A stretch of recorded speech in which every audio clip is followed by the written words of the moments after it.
Fala Conspiradores, eu sou a Paty. Eu sou a Beta. E eu sou a Tassi. Uhul! Esse uhul depois das férias aí, você dá pra sentir Aê! a animação. Então voltamos de férias, todas renovadas, né, descansadas, para trazer novas teorias aqui pro podcast. E pro episódio dessa semana a gente vai trazer um tema que tá aí quentíssimo, Twitter, YouTube, redes sociais em geral. Vocês com certeza devem ter ouvido falar alguma coisa sobre. Hoje a gente vai comentar sobre Ratanabá. Coragem. Incrível. Coragem, Incrível, gente. incrível. Vamos lá. A gente não tem conspiradores comentam, mas vocês têm alguma indicação que vocês querem trazer pro episódio de hoje? Eu tenho. Joguem Uncharted, que Uncharted é muito bom. Uncharted. Falando de cidades perdidas, né? Arqueologia, né? Tomb Raider é muito antigo, então joguem Uncharted, que é muito, muito bom. Muito bom. Meu, bem, indicações. Eu cheguei a ver o vídeo do Fatos Desconhecidos, falando sobre Ratanabá. E, enfim, Eu tenho um ponto a falar depois disso. Lembrem. tá certo. E, nossa, meu, tem um cara do lado dos Fatos Desconhecidos, eu esqueci o nome dele, mas ele é muito top, meu. Eu acho, assim. Ele tem uma voz de locutor, né? Um velho, um que é meu velho. Nossa, ele Eu é sei que velho. é. Então Acho que é vozeirão. Ivan. O nome dele é Ivan, se eu não me engano. Então, bem. E um outro que, bem, eu gosto desse youtuber, né? Tipo, pelo menos eu racho o bico com ele. Que é o Gustavo Lázaro, que também gravou um vídeo sobre Ratanabá e, tipo, mano, eu racho com os vídeos dele, sabe? Claro, tem coisas às vezes que ele fala que eu não. Porque ele fala muito palavrão, né? Aí eu não curto muito, mas é muito engraçado. Eu achei ele muito engraçado. E é isso aí, eu gostei do vídeo do Ratanabá. Eu assisti nas minhas férias, e quando ele gravou, aí eu fiquei lá vendo. Eu tenho uma indicação também é um canal no YouTube que chama Fábrica de Noobs. E ele faz uns vídeos bem completos, assim. Ele tem um de Ratanabá, que é bem completo, e são vídeos longos. Geralmente os vídeos dele são mais de 1 hora. Mas é Nossa. tudo muito bem pesquisado, assim, muito bem produzido. E ele testa sempre algumas hipóteses dos assuntos que ele traz. Então acho que é bem legal. E um outro canal também que eu já até falei aqui no podcast, mas eu acho que é bem legal, que é o Space Today. Que ele também tem um vídeo Uhum. sobre que ele comenta aí Ratanabá, que também é bem interessante. Ai, por favor, todo mundo vai acompanhar o Serjão, hein? Dá apoio pro Serjão. Vai lá no Face Today. Não, e ele explica as coisas de um jeito muito simples, né? Isso que eu acho legal. Ele traz assuntos muito complexos de um jeito simples de entender. É um cara super inteligente, vale a pena. É, legal. Então, gente, vamos começar a falar sobre esse grande mistério que está na Amazônia, chamado Ratanabá, que é uma cidade perdida aqui no Brasil, no nosso querido país, e que, segundo quem descobriu, diz que Ratanabá tem mais de 350 milhões de anos, né? Sendo que não faz muito sentido, porque como que uma cidade pode ter surgido com tanta tecnologia como Ratanabá antes do surgimento dos dinossauros? Pronto, acabou o episódio. Tchau, gente. World don't move to the beat of just one drum. What might be right for you? Então, É sobre isso. é, Isso, Brasil. é. Mas tem pessoas que defendem fielmente que realmente existe Ratanabá. Enfim, essa notícia de Ratanabá começou a viralizar com postagens lá no TikTok, no Twitter e até no Instagram, dizendo que Ratanabá seria uma cidade maior que a Grande São Paulo. E olha que a Grande São Paulo é bem grande mesmo, entendeu? Porque a Grande São Paulo pega o ABC, pega a região que tem Guarulhos, Arujá, Suzano, enfim, pega Vargem Grande Paulista. É um conglomerado de cidades, assim, em volta da cidade de São Paulo, que é a capital do estado de São Paulo. Então, é uma área muito grande mesmo. Imaginar que Ratanabá é bem maior ainda, né? Também pode ser considerada a capital do mundo. E também, segundo essas postagens, Ratanabá esconde muita riqueza, como esculturas de ouro e tecnologias avançadas de nossos ancestrais, né? E o que acontece? Hoje nós vamos trazer essa teoria, né? Que, enfim, alguns conspiracionistas, né? Eles foram além e disseram que essa descoberta ajudaria a explicar o verdadeiro interesse de pessoas que querem tomar a Amazônia. Enfim, e até o desaparecimento, né, do jornalista inglês, o Dom Phillips, né, que eu acho que vocês estão sabendo, o pessoal que viu as últimas notícias, né, Dom Phillips, e do indigenista brasileiro Bruno Pereira. Ó, para vocês verem até onde que Ratanabá tomou proporção, né? Ratanabá envolve uma série de assuntos, né? Então, quem defende que Ratanabá existiu, defende que foi construída por uma civilização muito antiga, que era a civilização dos Muril. Essa civilização dos Muril, de acordo aí com os conspiracionistas que acreditam nessa teoria, surgiu há 600 milhões de anos. Então, eles foram a primeira civilização a existir no planeta.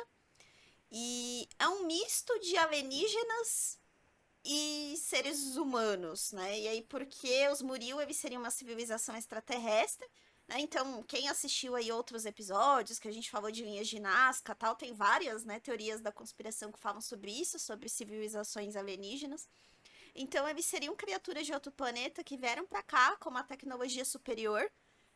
Essa tecnologia seria baseada em luz, ondas eletromagnéticas, então nada de combustíveis como a gente conhece hoje, combustíveis fósseis, por exemplo, eles teriam outras fontes desconhecidas pra gente, minérios. E com essa tecnologia eles criaram essa cidade, né? E com o passar do tempo, principalmente depois de alguns eventos que eles defendem que aconteceram por volta de 450 milhões de anos atrás, então a Terra ela teria passado por várias catástrofes climáticas, então vulcões, enchentes. Um desses vulcões, dessas erupções, teria provocado o surgimento da Cordilheira dos Andes. E depois de muita chuva e a formação das cordilheiras, houve uma grande enchente que alagou grande parte da região que antes era Ratanabá e forçou os Muril a ir embora. Então eles voltaram para o planeta deles, para a Terra natal, mas os Muril então já tinham, né, meio que se mesclado com a civilização humana, que já tinha começado a aparecer, e algumas civilizações híbridas, né, que foram surgindo aí do cruzamento entre humanos e extraterrestres durante todo esse tempo da construção de Ratanabá. Então eles foram embora e as pessoas que ficaram foram essas civilizações antigas, né? Então, tanto os indígenas aqui do Brasil, como os astecas, incas, seriam aí descendentes dos Muril. Não sei se todo mundo sabe, mas a gente não conhece muita coisa do solo da Amazônia, né? A vegetação é tão densa e tem tão pouca população que a gente ainda não sabe exatamente tudo que está no solo, no chão. É difícil chegar no chão da Amazônia. E aí a teoria, para quem acredita em Ratanabá, é que ela é uma cidade soterrada por lama e vegetação. E o que endossa isso é principalmente que existem alguns historiadores, se declaram historiadores, que fazem pesquisas em povos indígenas, e alguns desses indígenas alegam que realmente dentro da própria tribo existe a lenda de que, sim, eles são descendentes desses Murios, com outro nome, cada grupo indígena tem um nome diferente para esse povo que antes era dono desse espaço e que foi para o espaço, literalmente, de novo para o seu lugar de origem. E muito mais que isso, né? Você tem ainda outros tipos de historiadores, principalmente aqui do Sul. Então, se eu não me engano, existe uma escritora chamada Francisca. Deixa eu ver aqui, peraí. Deixa eu olhar aqui. Francisca Brasilidades.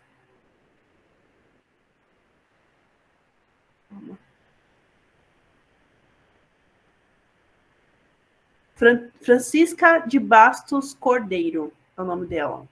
Uhum. Ela tem um livro chamado Brasilidades, que esse livro incorpora de que alguns povos indígenas anteriores aos que nós conhecemos aqui, na época dela foi há 100 anos atrás que ela escreveu esse livro, então no livro ela já escrevia que há 400 anos atrás, então há 500 anos mais ou menos, que alguns povos foram soterrados devido a algumas mudanças climáticas, né?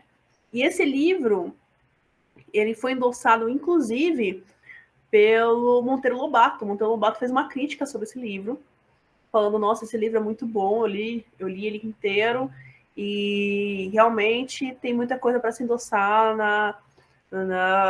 na história daqui para frente. Só que esse livro, ele é de difícil acesso, assim, você só vai conseguir achá-lo por vias não legais, né? Esse livro tem alguns servidores. Se você tem curiosidade de ler, por favor, leia. Inclusive, é uma indicação, fica aí. Brasilidades. Surgiu. Exatamente. E nessa história, nessa mesma época que a Francisca escreveu, começaram a surgir outros tipos de mitos, que eu vou colocar aqui mitos, porque não são confirmações, nas quais a gente já conversou aqui, por exemplo, com o documento 142, documento 512. 512, desculpa. 512. Isso, 512. Que começa dali também, né? A história do 512 começa dali para frente. Então tudo se encaixa muito bem, né? É por isso que a história começa a ficar estranha, porque realmente da onde que veio esse estalo, né? Uma coisa que é importante quando a gente fala sobre Ratanabá é que, se vocês também acompanharam, né, nas redes sociais, esse assunto ele veio à tona pelo Instituto Dáquila. Né, que, pra quem não sabe, a pessoa por trás do Instituto Dáquila é o Urandir, que pra quem assistiu o nosso episódio sobre ET Bilu e ET de Varginha, sabe aí que é o pai, né, do ET Bilu, é o Urandir. Né? ET Bilu, um grande ícone desse podcast. Já falamos algumas vezes sobre ele. Beijo, ET Bilu. Nós te Seguindo amamos. o lema do ET Bilu de buscar conhecimento, existe aí a Fundação Dáquila, que tem várias pesquisas super controversas, e uma delas é sobre Ratanabá. Quem acompanhou nas redes sociais viu até que o nosso ministro da Cultura fez um post no Twitter lá falando sobre Ratanabá e tal, recebeu o Urandir. E a gente não precisa falar o quão controverso é o Urandir e as coisas que ele posta, né? A gente vai falar um pouquinho mais pra frente sobre algumas considerações que o Urandir faz e porque elas são bem problemáticas, mas é importante saber quem tá por trás, né, dessa revelação aí de Ratanabá. É muito mais que isso, né? Como é que foi que bombou a história de Ratanabá, né? Tanto que eu falei assim, Tassiane, segura esse fato aí que eu vou voltar no Fatos Conhecidos. Tá bom. O Fatos Conhecidos foi um dos primeiros a soltar um vídeo sobre isso há um mês atrás, né? E que ele já dá um disclaimer bem no começo, falando que fica a seu cargo se você acredita ou não, né? Mas ele foi um dos primeiros a propagar, e também alguns sites de fofoca, literalmente. Como, por exemplo, o Choquei. O @Choquei no Instagram. Oi? Okay. Verdade. Depois, é verdade. E depois eles soltaram uma declaração falando que não, que isso é uma história da conspiração, né? Não tem comprovação científica e tudo mais. Só faltou passar na Sônia Abrão, só. Tô passando na Sônia Abrão, né? TV Fama. Mas fofoca que se respeite tem que passar lá. Exatamente. Mas isso foi há um mês atrás, né? Se você procurar no Google, então bombou ali entre 5 e 11 de junho, né? Essas notícias. Só que acontece, eu vou pegar aqui minha colinha, acontece que dia 25 de maio desse ano, saiu na Nature um paper. Quem não sabe, a Nature é uma revista científica de grande peso, tem uma grande contribuição Ela é uma das revistas mais fortes na ciência para soltar conteúdos que são validados por pares. Então, é um conteúdo muito, muito específico e muito importante cientificamente falando. Saiu nessa revista online, que vou deixar aqui também o link para vocês, que ele fala que na parte boliviana da Amazônia, certo? Foi feito um estudo com uma tecnologia que se chama LIDAR, que não sei se vocês têm aí a tradução literal, Light Detection and Ranging, ou seja, nada mais é do que um scan que você passa na Terra e você consegue observar os níveis da Terra sem precisar desmatar, tá? Então, basicamente, é isso que acontece. Então, saiu nesse dia 25 de maio de 2022 esse estudo arqueológico mostrando que existia um povo ali pré-hispânico, pré-colonizadores, dentro da parte da Bolívia, no qual era muito rico e tinha um urbanismo muito forte. Então, vocês podem ler depois, para quem sabe ler inglês e tudo mais, está aqui o paper, você pode ler depois com mais calma. Porque antes eles não imaginavam essa possibilidade de ter naquela região, né, que é tão densa de mata, tão fechada, uma população tão grande, né, inclusive com pirâmides e tudo mais, né? O alto relevo da figura, ele mostra isso, que tem pirâmides e tudo mais. E aí, o que mais engraçado é que saiu dia 25 de maio. Daí, uma semana depois, entendeu? Veio alguém com a notícia do Ratanabá. Que era na mesma região. Certo? É a Amazônia, a gente está falando de Amazônia. A Amazônia não cabe só ao Brasil, né? Não é estado no Amazonas. A Amazônia, a floresta, ela é grande, ela vai para outros países que fazem fronteira. Então, para mim, o mais curioso foi essa coincidência de datas. Entendeu? Sim. Porque o que me parece, tá? Me parece que você pega esse estudo, que é um estudo importante, né? Você usa ele como base para poder fomentar outro tipo de teoria, tá certo? Falando assim, ó, não, mas se descobriram na Bolívia, a gente já tinha descoberto aqui no Brasil há muito tempo atrás. Copia, mas não faz igual. Tipo, exato! Não faz igual. Aí isso, que dá a entender exatamente exatamente isso. Como é que é o nome do instituto mesmo, do Corguinho? Dáquila, né? Uhum. Dáquila. Dáquila. O instituto, bem, entre aspas, Dáquila, eu vou colocar assim, a empresa Dáquila, o que ela faz?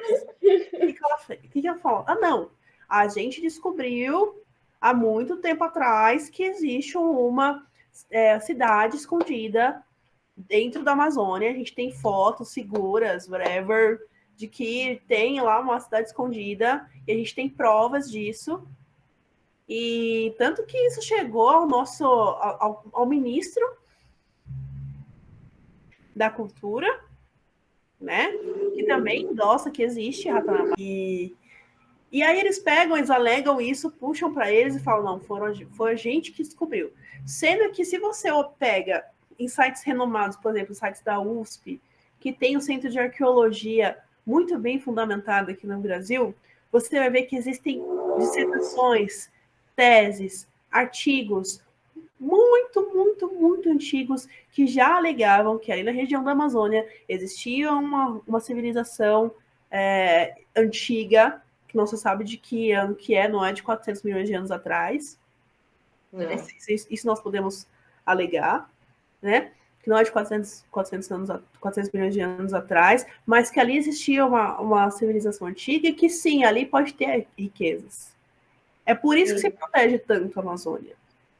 Porque se você abre esse preceito de que, nossa, existe muitas riquezas na Amazônia, e começa a divulgar isso, a torta direita, imagina a questão de invasão que você não tem ali para poder ir atrás dessas riquezas.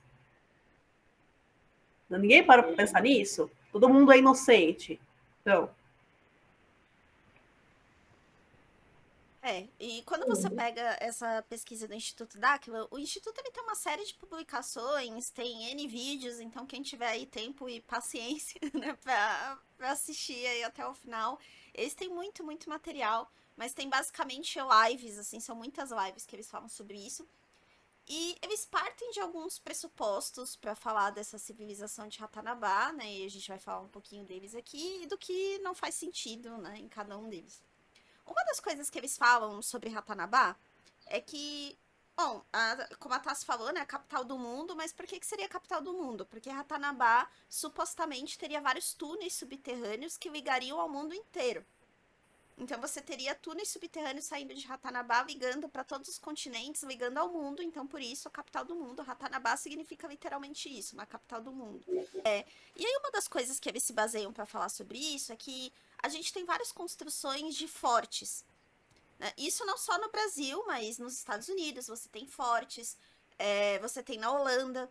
Né? E fortes, a gente vai colocar a foto aqui, né? Para quem não sabe o que é, nunca viu, mas são construções militares, basicamente, que foram construídas com essa finalidade de proteger uma determinada região. E aí, o que eles falam é que esses fortes, principalmente os fortes em formato de estrela, eles seriam construções que tiveram por base aí os murios, né? E que as pontas desses fortes indicariam a direção de Ratanabá. Então, todos esses fortes que existem no mundo indicariam a direção de Ratanabá. Eles chegam a falar, inclusive, que o metrô, para ser construído, usa alguns túneis de base Muril. Aí, né? Então, eles falam que várias coisas que a gente tem hoje usam a base dessa construção. E aí, uma coisa que o Fábrica de Noobs fez, que eu achei super legal, e por isso que eu acho que vale a pena depois, se vocês tiverem curiosidade de ver esse trecho do vídeo dele, é que ele pegou todos os pontos que existem fortes no Google Maps e ele fez uma programação em Python para cruzar isso, para ver se realmente era verdade. que legal! Se essas linhas realmente indicavam para a Amazônia, Gosto. para a direção em que supostamente fica Ratanabá. E não tem nada a ver. Né? Eles não apontam para lugar nenhum, não tem nenhum ponto de coincidência. E não só isso, que não faz muito sentido. Se você olhar o que a gente tem de documento histórico, as construções de forte, elas começaram a ser construídas no século XV. Então, nada a ver com os 450 milhões de anos que eles falam. E isso está documentado, tem N mapeamentos de fortes. E o formato estelar dos fortes não é por nenhum motivo místico, nada disso. O formato estelar é pensado por questões militares, porque até antes, né, do formato estelar existiam fortes na Idade Média também, mas eles tinham outro tipo de formato circular, tal. E a desvantagem desse formato é que deixa alguns pontos cegos de defesa. Então imagina que antes você lutava com flecha, canhão, né? Então você tinha que pensar numa construção que não deixasse ponto cego e que tivesse lugares onde você pudesse ver o seu inimigo muito bem, mas ele não pudesse ver você. E o formato estelar, com aquelas pontas, gera isso, né? Gera uma vantagem militar. Tem vários estudos sobre isso, então não faz sentido essa alegação dos fortes. Outro ponto é que todos os fortes, todos, sem exceção, são construídos em zonas em que houve conflito, porque é uma construção militar. Então, até os fortes do Brasil, todos eles são em regiões em que houve conflitos, e conflitos modernos. Nada a ver com 450 milhões de anos também. Poxa vida. Então, ou os murios previam o futuro e já construíram os fortes em locais onde eles sabiam que já ia ter conflitos e guerras. Gente! Ou não tem nada a ver a teoria. Então, assim, não faz sentido. Essa alegação do metrô também, que eles falam que eram caminhos que já existiam, também a gente tem documentado a construção do metrô, tem lá nitidamente não existia, aquele túnel foi cavado, né? Então não faz sentido também. Então essa é uma das primeiras alegações que eles fazem relacionados aos fortes estelares, que não faz sentido. Né? Eles não ligam nada a lugar nenhum e são construções modernas, não tem nenhuma ligação, nada que indique que eles têm toda essa idade que eles apontam. Deixa eu só falar uma coisa. Totalmente aleatória. Eu descobri. Não descobri não. Aliás, eu fiz 2 descobertas. A primeira é que assistindo os vídeos para Ratanabá, o ET Bilu tinha avisado a galera do Dáquila sobre o coronavírus.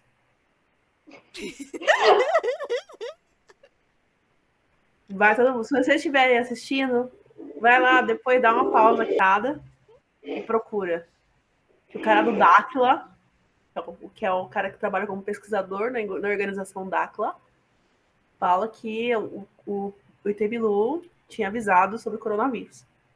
E a outra descoberta, que também não tem nada a ver, é que a Terra ela não é plana nem é redonda, né, galera? Ela é convexa. Segundo o Instituto Dáquila. Era só isso mesmo. Pra vocês terem uma ideia, Tá bom. essa questão da Terra convexa, isso chegou a irritar até os terraplanistas. Isso já foi controverso até entre terraplanistas. Então já dá pra gente perceber o nível que a gente tá descendo aqui pro limbo das teorias da conspiração. Parabéns. Parabéns. Ai, gente. Ai. Bem, já que a gente está falando também desses pontos, a Paty falou do forte, né? Eu achei uma matéria de um arqueólogo, que ele deu uma entrevista para o G1, né? Aquele site de notícias da Globo. Olha eu fazendo propaganda. O nome do professor arqueólogo é Eduardo Góes Neves. Ele é professor do Centro de Estudos Ameríndios da Universidade de São Paulo, a USP. E ele disse que tem umas coisas, né, umas contas que não fecham, como, por exemplo, aquilo que eu disse lá no começo, dos 350 milhões de anos de Ratanabata surgindo aí nessa época, né, que não faz nenhum sentido, por causa que nessa época não existia, se fosse isso, não existiria os dinossauros ainda, e a nossa espécie surgiu só há 350 mil anos, sendo que a primeira evidência foi na África, então, realmente, refutando aí o que o Instituto Dáquila disse. Diga. Então, não sei se vocês viram qual foi o argumento que eles usaram sobre isso.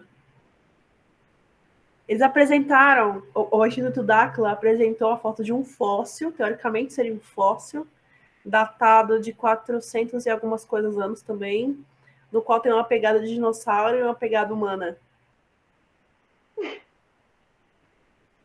Foi isso, e também tem o outro que falaram que o doutor Urandir achou um martelo. Não, ele apresenta como argumento um martelo que foi encontrado na Holanda, que tem uma datação de carbono de 600 milhões de anos. Junto com os orbes lá também, muito loucos. Então, esses são os argumentos deles. Esses são esses 3 exemplos. Loucura esse instituto aí. Meu Deus. Mas, enfim, tem também a questão lá das metrópoles, né? Que, tipo, falando assim que Ratanabá seria maior que a grande São Paulo. E isso não faz muito sentido, porque, por exemplo, no século XVI, as cidades, né, isso é o que o arqueólogo argumenta, né? Ele diz que as cidades mais populosas que existiam no mundo provavelmente era Istambul, na Turquia, e uma cidade no México chamada Tenochtitlan. Eu não sei se falar assim, Ai, como que fala isso? Tenochtitlan. Eu não sei, os mexicanos devem saber falar, eu não sei falar. Gente, me perdoe pela pronúncia. E nessa época, essas cidades elas tinham 50 mil ou, no máximo, 200 mil habitantes, porque quem defende Ratanabá diz que a população era muito, muito grande também. Não só o tamanho tipo, da extensão, mas também a parte das populações, né? E o Neves, que é esse arqueólogo, ele fala que é o seguinte, que antes da chegada dos europeus nas Américas, existiam cerca de 10 milhões de indígenas em toda a Amazônia, né? E que esse número ele caiu muito a partir do século XVII, por conta das guerras e das pandemias. Dificilmente você teria uma população. Acho que São Paulo tá em 22, né, milhões, a região da Grande São Paulo, que eles comparam. Então você imagina uma civilização nessa época, 450 milhões de anos, com mais de 22 milhões de habitantes. É improvável, né? É Exatamente. muito improvável. Então, gente, já tá refutado aí. Várias coisas foram refutadas dessa teoria Outras do. coisas que na hora que você pega os estudos que eles fazem, por exemplo, eles se baseiam muito num forte específico que existe em Rondônia, que é o Forte Príncipe da Beira. Uhum. É o forte que eles usam aí como principal exemplo de Ratanabá. E aí o que eles falam sobre esse forte são de alguns túneis subterrâneos que supostamente de lá daria para você acessar Ratanabá. Tem alguns problemas aí com essa afirmação. Como a Beta falou, tem várias dissertações de mestrado, doutorado que se baseiam em construções desse local. E tem uma especificamente sobre esse forte. E é bem documentado, tem foto, tem vídeo, tem o que vocês quiserem ver. É uma cisterna esse túnel que ele fala que é um túnel que dá para você atravessar. Né? Então é um túnel feito para escoamento de água. Né? Isso existe não só no forte lá de Rondônia, mas existe em algumas construções aí dos astecas também. É algo que não é novo. Né? Em algumas civilizações antigas já existiam essas técnicas para escoamento da água. Né? E nesses vídeos das dissertações você vê que é uma cisterna, né? Então não é um túnel. E aí uma das coisas que eles se baseiam nos estudos do instituto é que eles colocaram um laser lá no buraco e o laser não voltou. Né? Então por isso seria um túnel contínuo que daria para você acessar, né? A outra parte do mundo. Outra parte do mundo. Né? Se você perceber também, eles colocam fotos de alguns túneis, principalmente no vídeo da live, aparece fotos de vários túneis, que é o que eles falam, né? Linkando com Ratanabá e Príncipe da Beira. Mas essas fotos, elas são de túneis de vários outros lugares, se você pesquisar no Google. Tem fotos de túneis que são de bunkers da Segunda Guerra Mundial. Tem foto de um túnel que foi cavado por uma preguiça gigante, né, que saiu numa matéria também falando sobre pré-história e tal. Então, assim, eles foram pegando fotos aleatórias de túneis e colocando linkado como se tivesse relacionado com o que eles estão falando. E uma outra coisa também que eu não entendi. Eles falam que descobriram Ratanabá há 30 anos e que tem um dossiê que tá guardado há 30 anos sobre Ratanabá, que eles sabem onde tá, mas eles nunca falaram, né? E nesse túnel, por exemplo, por que não faz uma expedição, então, entrando no túnel, grava a expedição, né? Seria muito simples você conseguir comprovar, né? O Urandir, num vídeo, ele até fala que o IFAM, num determinado momento, não deixou mais, né? O IFAM é um instituto nacional aí que cuida, né, do nosso patrimônio histórico, arqueológico, que não deixou eles entrarem mais lá. Mas eles já tinham entrado uma vez, e supostamente tem as imagens, tem os vídeos, mas você não tem nenhuma evidência disso que eles estão falando. Né? São afirmações soltas e com essas imagens que não tem relação. É como se a gente chegasse aqui e começasse a falar sobre banana, mostrando fotos de laranjas e melancias. E Perfeito. a gente tá falando de banana e mostrando as fotos como se tivesse relação. Olha, eu não tenho nada a declarar sobre esse homem.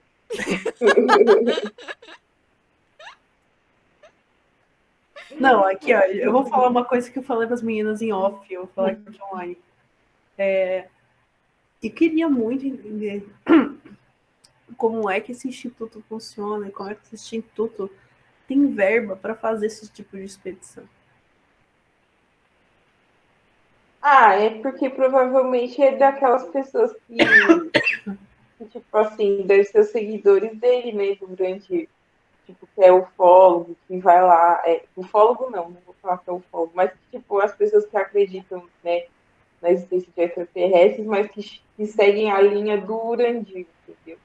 Aí eu acredito que essas pessoas é que mantêm, que tipo, vão para cordinha, sei lá. Nossa, mas manter o instituto de pesquisa é pesado, hein? Não é para qualquer um, não. É pesquisa. Tá escrito pesquisa, né? É Então, instituto de pesquisa. eu não sei. Eu já vi gente que é rica, ou rica, e que ia seguir esses tipos de coisa. Então,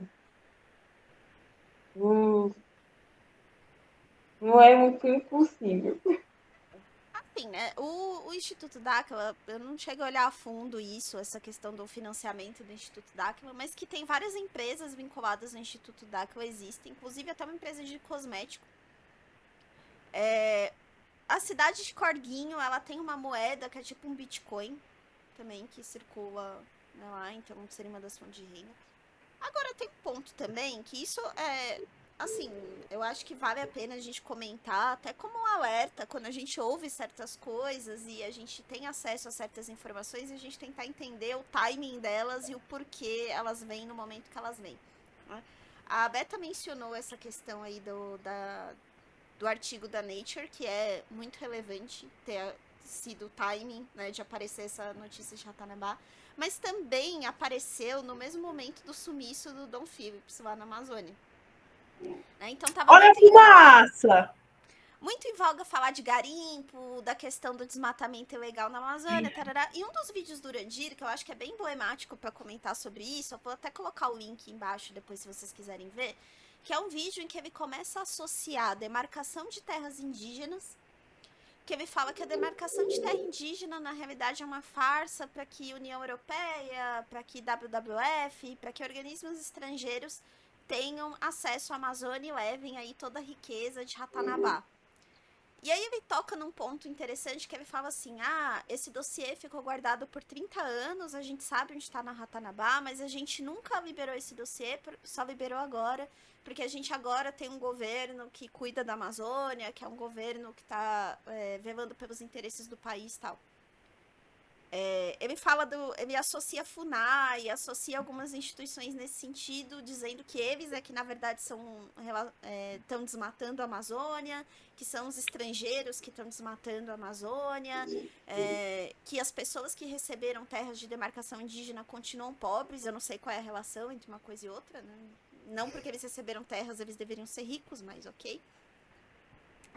Então ele faz algumas associações que, se você parar para pensar no timing das coisas, vou deixar vocês que estão ouvindo tirarem as próprias conclusões de vocês, né, sobre isso, mas é um timing interessante, vamos dizer assim, no mínimo interessante, e é um discurso também no mínimo interessante, e que serve a um determinado grupo de pessoas que a gente sabe que tem poder pra caramba, tem dinheiro pra caramba, e que é um discurso que beneficia muito, né, grupos de garimpo, é um discurso que beneficia muito o desmatamento, que beneficia muito, né, pessoas que têm interesse em desmatar a Amazônia. Dizer que são os estrangeiros que estão vindo desmatar, ok, pode, né, grande parte de quem consome coisas da Amazônia são os estrangeiros, mas tem alguém vendendo para eles e ganhando dinheiro com isso. Não existe tipo... Não existe culpa de um lado, né? Se a gente for pegar, são dois lados aí. Então, tem muita gente envolvida no meio dessa história. Eu não tô querendo também ser ingênuo aqui de falar que não tem nenhum problema em demarcação de terra indígena, que tudo é lindo, maravilhoso, ocorre da forma mais honesta possível. A gente tá no Brasil. Mas, assim, pra gente pensar no timing, sabe, das coisas e que tipo de interesse, né, se tem em fazer um discurso desse. E sem provas, né? O vídeo, ele tem cerca de 18 minutos e nesses 18 minutos não é apresentada uma evidência daquilo que está sendo falado. Uma. No vídeo inteiro. A única evidência que eles apontam são aqueles conjuntos de blocos que eles acharam na Amazônia. Pode colocar aí a imagem. Né, os conjuntos de blocos que realmente parecem blocos gigantescos, com umas ruas né, perpendiculares uma à outra, ortogonais. Então dá para ver ali que parece um conjunto pensado, né? O que dá a entender é que realmente tinha alguma coisa ali que faz lembrar uma cidade. Parece bairros, se olhar a cidade por cima, parece bairros, né? E aí eles estão apresentando isso como um argumento. É uma prova? Não é, porque você não foi lá ver, você não foi lá, né, verificar. Atualmente, se você procura no YouTube, você tem algumas atualizações do andamento do que seria uma investigação, né, feita por esse grupo naquele lugar, tanto que agora eles, segundo eles têm a possibilidade de fazer esse mesmo estudo que a Nature está fazendo, que fez, né? Que esse grupo que publicou na Nature fez, que é usar esse LIDAR para poder verificar o lugar sem desmatar. E também o próximo passo seria a investigação por terra, que eles também estão estudando ir por terra. Mas assim, nada. Eu não cheguei a ler o dossiê, se ele realmente soltou. Ele soltou o dossiê? Eu não consegui encontrar o documento do dossiê. Tem alguns fragmentos de alguns PDFs na internet, mas muito curto. Né? O material acho que tem mais mesmo, são as lives. Pelo menos que eu consegui encontrar, né? Se alguém tem aí o dossiê, né, quiser encaminhar pra gente, eu não consegui achar. Por favor, a gente faz uma parte 2 de Ratanabá. Na parte 2 de Ratanabá. Mas eu também não consegui achar o documento, por isso que eu tô perguntando. E que é uma coisa tão grande desse jeito que vai revolucionar, né, o jeito de arqueologia, o jeito que a gente enxerga a humanidade aqui. Cadê o dossiê? Por que não está disponível ainda? E eu fico pensando assim, por que, né, a gente encontra algumas inconsistências que são importantes? Igual na live, eles também falam de alguns achados, né, de Ratanabá.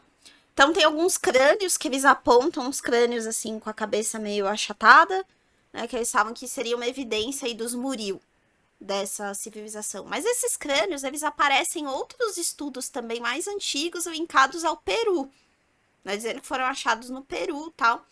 E os crânios achatados, por si só, eles não querem dizer nada alienígena. Tem povos que fazem isso do crânio achatado com panos na cabeça. Você consegue, tipo, ir usando os panos por um período de tempo, igual aqueles que usam no pescoço, né? Que fica com o pescoço mais largo, usa no pé para diminuir o tamanho do pé. Você consegue fazer isso com o formato da sua cabeça também. E aí, na época, foi isso que foi concluído, né? Nesses achados.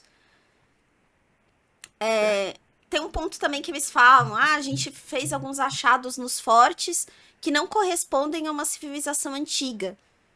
Mas partindo do pressuposto do que a gente falou aqui, que os fortes começaram a ser construídos no século XV, realmente aquilo que for achado não vai corresponder a uma civilização antiga, né? E aí eles falam que tinham algumas coisas que a gente achou lá, mas que o IFAM sumiu com essas coisas e a gente não consegue mais comprovar aquilo que a gente achou. E aí tem só umas fotos, assim, meio borradas, né? Como a gente já viu em outras teorias aqui também, que não dá para você identificar direito o que tá na foto, e tudo sumiu e nada dá para comprovar. Fica difícil, né? Chegar numa conclusão, assim. Outro ponto que eles falam também é da questão da anomalia do Atlântico Sul, né? Que seria um campo magnético, algumas regiões onde o campo magnético é menos intenso. Que é uma anomalia que realmente existe, acontece, e eles falam que tem relação com Ratanabá. E uma das afirmações que eles fazem é que esse ponto não muda de lugar, essa anomalia. O que não é verdade, essa anomalia muda de lugar e de tamanho, já mudou várias vezes e provavelmente vai continuar mudando. Então tem algumas afirmações ali que elas são feitas de uma forma meio solta, mas você tem vários outros lugares que são documentados e que você consegue fazer algumas comprovações. Eu não sei nem como defender.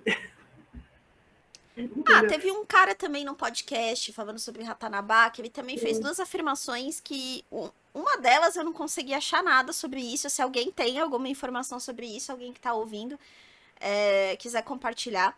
Que ele fala que Hitler chegou a ir até uma região próxima de Ratanabá. Entre os anos de 43 a 45. E que ele não conseguiu achar lá a região, né? Ninguém consegue achar. Não consegui achar nenhuma evidência de que Hitler tenha vindo à Amazônia, até porque nesse período estava no meio da Segunda Guerra Mundial. E na fase mais punk da Segunda Guerra Mundial, quando a Alemanha estava começando a apanhar. Exatamente. Então não faz nenhum sentido.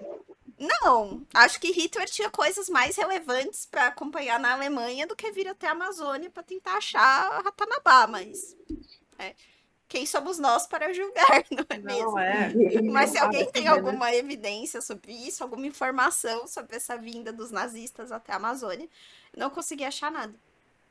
E a outra coisa que essa pessoa levantou no podcast, depois eu vou achar o link, eu não lembro mais o nome da pessoa exatamente, mas ele estava falando de diversas teorias da conspiração, e aí tocou em Ratanabá, é que essa região ela é tão protegida que jornalistas, pessoas que tentam chegar até ela desaparecem. Acho que aí ele provavelmente algum paralelo aí com a situação do Dom Phillips e tal. Exatamente. Né? Então, assim, complicado. Olha, eu vou falar uma coisa muito importante, assim. O que eu entendo, que eu consegui ver, que eu interpretei, tudo que eu vi desse instituto e dos estudos que eles apresentam, eles vão totalmente na contramão de tudo, né? Porque eles partem de um pressuposto que a base do conhecimento deles é alienígena, né? Então tudo começou com alienígena e tudo tem um porquê alienígena. Então já começa por aí. Mas o que mais me aborrece, né, é que eles vão totalmente de oposto com o que é realmente o método científico, porque o trabalho, coloca aí, Roberta, frase de Roberta, o trabalho de um cientista é provar que ele mesmo está errado. Esse é o trabalho do cientista. O que eles fazem nada mais é de pegar umas falácias que tentam afirmar o que eles realmente acreditam. Eles tentam induzir uma história. Isso é extremamente perigoso. É que nem. Imagina que acontece, por exemplo. Vou colocar aqui, tá? Um exemplo. Isso nunca ia acontecer, mas de um presidente mudar a bula de um remédio para que esse remédio fosse específico para uma doença que estava incomodando a humanidade, entendeu? E pegou a referência? Pegou. É você induzir uma coisa forçada. O que eles fazem nada mais é do que isso. É indução forçada. E algumas coisas não se explicam, né? Assim, do ponto de vista até lógico. Porque, por exemplo, porque, como a Beta falou, eles partem de um princípio completamente diferente de tudo que a gente parte, então fica difícil até de fazer algumas relações. Mas, por exemplo, nesse período que eles falam aí, dos 600 milhões de anos atrás, 450 milhões de anos atrás tal. Se você pegar uma parte desse período, estaria ainda na Pangeia. Então, a Terra era completamente diferente do que ela é hoje. Então a gente está falando que uma estrutura de uma cidade sobreviveu a todas as transformações que a gente teve da Pangeia até aqui. Né? Você teve extinção de muitas criaturas, você teve mudanças geológicas, né? Igual eles falam que os Andes se formaram a partir de uma erupção vulcânica, né? Tem algumas evidências de que os Andes eles se formaram ao longo de muito tempo, não foi uma coisa imediata, né, que aconteceu. Então você parte do princípio de que essa estrutura dessa cidade sobreviveu a coisas que provavelmente, né, uma estrutura física assim construída talvez não conseguisse sobreviver. Né? O que eu acho que talvez, né, seja aí o fundo de verdade atrás disso tudo é que realmente, e aí existem vários estudos sobre isso, não se nega que existiram civilizações na Amazônia.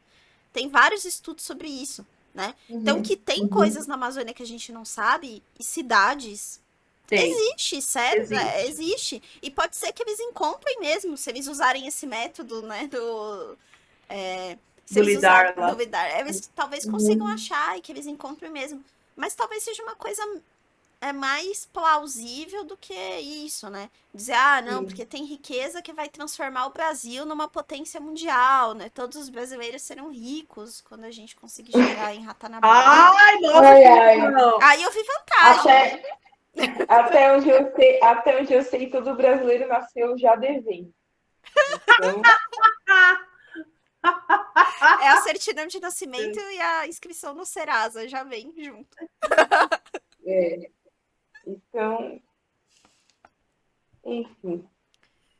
E dizer, liga todas as partes do mundo e tal, assim, talvez se chegue à conclusão de que existe alguma coisa, é aquela velha história que a gente já comentou várias vezes aqui, de você pegar um fundo de verdade, aí você partir disso e começar a distorcer até chegar num... Né? Exatamente. Mas é isso mesmo, por isso que eu achei bem curioso, assim, da mesma época de sair, sai o artigo, aí eles usam esse artigo que tem um fundamento científico muito forte para colocar em cima os fundamentos deles, sabe? Porque aí a pessoa vai procurar no Google alguma coisa sobre, aí dá esse paper e fala, é deles. Olha aí, ó. Aí, ó, tem mesmo, né? Existe. Estão comprovando aqui. E não é bem por aí, né? Vamos com calma, galera. Tem um povo que é muito emocionado. As teorias da conspiração existem por causa da emoção, assim, das pessoas emocionadas. Pessoa muito emocionada. Calma, gente. Tem que ir lá ver, tem que investigar, né? Com certeza. Exatamente. Não vamos esquecer um ponto importante que a Paty falou, que foi que bom, infelizmente a gente vive num momento em que cortinas de fumaça são feitas para poder fazer coisas ilícitas. Sim. Certo? E uma coisa que é importante a gente falar, né, antes que venham certos comentários, é que isso existe em qualquer posição política que você adote. Qualquer uma delas. Vão existir cortinas de fumaça, vão existir esse tipo. O que a gente precisa ter é senso crítico e você tentar se questionar do porquê de cada informação que você recebe. É isso. E em qualquer país também. Exato. Não é só no Brasil. Então, não é privilégio do Brasil isso, né? No mundo inteiro, em qualquer tipo de governo, em qualquer tipo de organização que envolva pessoas, vai existir esse tipo de manipulação. Exatamente. Cortina de fumaça sempre é uma estratégia de guerra. É isso, cortina de fumaça. Nesse vídeo do Space Today, assim, se vocês puderem assistir, tem um trechinho no final que é maravilhoso, que ele dá a receita para uma teoria da conspiração. Como você criar uma teoria da conspiração. Eu acho que vale a pena até isolar esse trecho e a gente publicar no Instagram, porque é muito legal a explicação. Por favor. E aí uma das coisas que ele fala é, você tem que escolher um assunto que a maioria das pessoas não domine muito, né? Que seja um assunto que chame atenção, que tenha um fundinho de verdade ali, algo plausível que você consiga puxar para distorcer. E é isso, se a gente olhar para grande parte das histórias que a gente fala aqui no podcast, e muito para essa de Ratanabá, é isso, é pegar uma informação que tem um pouco de verdade, só que se você começar a cruzar com outras, e aí que vem o senso crítico de você começar a olhar para outras informações, né? E de pessoas de vários posicionamentos. Para fazer esse podcast, por exemplo, eu assisti vídeo de pessoas de vários posicionamentos diferentes, de religiosos, de pessoas não religiosas, de pessoas, né, com visões mais de direita, de pessoas com visões mais de esquerda. Até para não ficar enviesado numa posição só. Assistir aí os vídeos do Dáquila também. E aí quando você começa a cruzar, algumas coisas realmente não fazem sentido. Perfeito. Então, pessoal, falamos um pouquinho, né, sobre Ratanabá, e é um assunto que ainda tá acontecendo, então pode ser que a gente tenha atualizações aí ao longo do caminho, né? É um assunto novo. Mas espero que tenha ajudado vocês a entender um pouco mais e dar uma ideia, né, de outras fontes aí que vocês podem procurar, se é um assunto que interessa a vocês. E é isso, eu acho que hoje informação é poder, então a gente tem que trocar informação e buscar informação na maior quantidade de lugares possíveis, né, antes de formar uma opinião sobre um determinado assunto. Então, né, vamos acompanhar, vamos ver o que vem aí dos próximos vídeos, né, das próximas descobertas. Vamos ver se a gente tá certo aqui ou tá errado, se o ET Bilu tinha razão o tempo todo. Não, o que a gente tá fazendo é o que o ET Bilu sugeriu, né? Buscar conhecimento. Então, a gente olha para todos os lugares. Mas aí eu vou compartilhar uma coisa aqui que eu não falei no começo do episódio, para fechar aqui. Quando eu olhei Ratanabá, eu falei, nossa, parece nome de Pokémon, né? Parece mesmo. Parece nome de Pokémon? É bem cringe mesmo, mas parece nome de Pokémon, né? Parece. É isso, gente. Eu realmente quero que exista Ratanabá. Que se for pra gente ficar rico... Nossa, tô dentro já. Tô dentro. Ajuda a cavar, gente. Ajuda a cavar. Ajuda a cavar, meu Deus. Ajuda a cavar. Tá vendo? É por isso que eu falei do negócio de não fazer a laje da Amazônia, porque vai acontecer que nem quando teve aquele ápice de garimpeiros em Minas Gerais. Todo mundo saiu dos lugares para ir para Minas Gerais para garimpar. Ouro lá. Provavelmente com a Amazônia aconteceria do mesmo jeito. Já acontece, né? Mas com uma movimentação de um dado desse, massa, ia movimentar ainda mais. Então é isso, gente. Beijos e tchau. E a gente finaliza aqui mais um episódio do Pode Conspirar, agora com o nosso retorno. Bem, como as meninas já falaram, sobre Ratanabá vai aí ter mais e mais notícias, provavelmente, né? É o assunto aí do momento. Espero que vocês tenham gostado do episódio também. E, enfim, eu não sei, eu acho que eu gosto mais da teoria do 512. Eu acredito mais no 512 do que mesmo. Mas, enfim, fiquem aí com o ET Bilu, busquem conhecimento. E é isso. Beijos. Tchau, tchau. Tchau, tchau. Nossa, gente, pelo amor de Deus. Do criador de Corguinho, ET Bilu.